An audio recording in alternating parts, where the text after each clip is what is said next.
اور کسی زمانے میں مسلمانوں کے حکمران ایسے ہوا کرتے تھے۔ آج کل جب آپ حکمران سے سوال کرتے ہو، برحق سوال کرتے ہو، یا اس سے پوچھتے ہو کہ آپ کے پاس یہ سرمایہ کہاں سے آیا، آپ کے پاس یہ جائیدادیں کہاں سے آ گئی، تو وہ جو ہے وہ دل برداشتہ ہو جاتے ہیں، وہ غصے سے لال پیلا ہو جاتا ہے کہ تمہاری جرت کیسی ہوئی ہم سے پوچھنے کا۔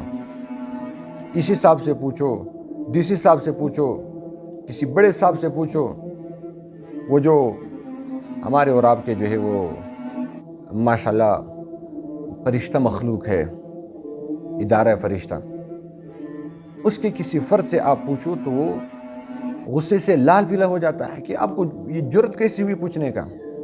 حالانکہ حضور علیہ الصلوۃ والسلام کے اوپر وہ کسی یہودی کا حق تھا، تو وہ آیا اور حضور علیہ الصلوۃ والسلام سے تھوڑا سختی کیا اپنے حق کے جو ہے وہ مطالبے میں۔ تو صحابہ بیٹھے ہوئے تھے، وہ بہت زیادہ غصہ ہو گئے کہ ایسے حضور کو سخت الفاظ استعمال کیا، کچھ برا بلا کہا ہوگا۔ تو وہ صحابہ، تو ظاہری بات ہے صحابہ کا عشق اور محبت اتنا زیادہ تھا کہ وہ یہ باتیں برداشت نہیں کر سکتے تھے، تو وہ غصے سے لال پیلے ہو گئے اور اٹھ کر کھڑے ہو گئے اس کا گلہ دبانے کے لیے۔ لیکن حضور علیہ السلام نے فوراً حکم دے دیا کہ نہیں، ان لصاحب الحق مقال، کہ جس شخص کا حق ہوتا ہے اسے بولنے کا حق دو تاکہ وہ بولے۔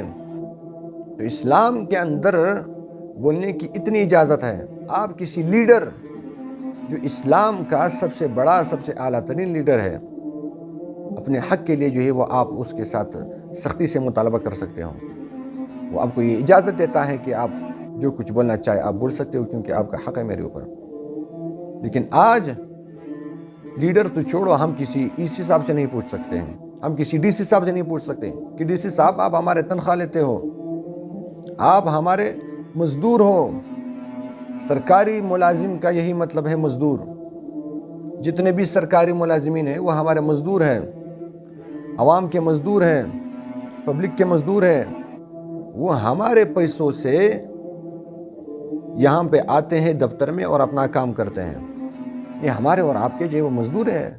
ملازم، نوکر، اس کا مطلب ہی مزدور کا ہے۔ وہ خواہ ای سی صاحب ہو، خواہ ڈی سی صاحب ہو، خواہ کمشنر صاحب ہو، خواہ وزیر اعلیٰ ہو، خواہ وزیر اعظم ہو، کچھ بھی ہو، خواہ وہ سب سے بڑا ہو جس کا نام ہم اور آپ نہیں لے سکتے ہیں، وہ بھی مزدور ہے، ملازم ہے۔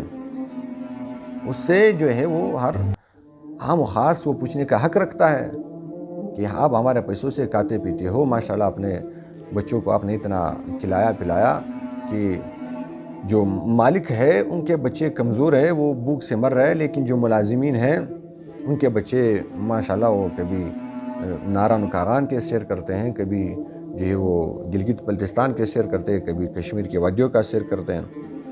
یہ جو ہے وہ ہمارے غریب کے بچے وہ دوسرے کشمیر کے سیر کرتے ہیں، اور جو امیر کے بچے ہوتے ہیں وہ یہ جو وادی کشمیر ہے جہاں پہ امن ہے، پرامن علاقے، وہ وہاں کا سیر کرتے ہیں۔ بس یہ فرق ہے، کشمیر دونوں جاتے ہیں، لیکن غریب کے بچے جو ہے وہ جنگ زدہ کشمیر جاتے ہیں، اور جو امیر کے بچے ہیں وہ پرامن کشمیر جاتے ہیں، سیاح اور سیاحت کے لیے جاتے ہیں۔